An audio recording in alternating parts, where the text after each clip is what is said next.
भारतर चलित लोकसभा निर्वाचन में अमेरिका षड्यंत्रपूर्ण भाव में हस्तक्षेप करुछि एवं भारत में अस्थिरता चाहूँगी बोली रूस दाबी कर दिनक पर आज अमेरिका यह प्रत्याख्यान करिछि।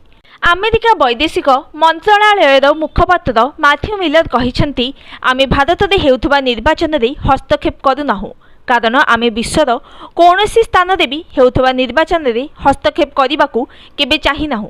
यह भारत जनसाधारण निष्पत्ति।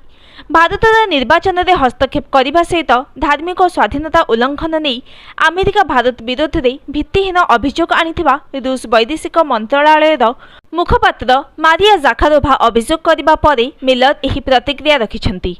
गत वर्ष अमेरिका माटी रे खलिस्तानी आतंकवादी गुरपतवंत सिंह पन्नू को हत्या पाई होइथिबा षड्यंत्र जड़े भारतीय गुइंदा अधिकारी संपृक्ति थिबा नै निकटरे वाशिंगटन पोस्ट रे प्रकाशित एक लेखा संपर्क में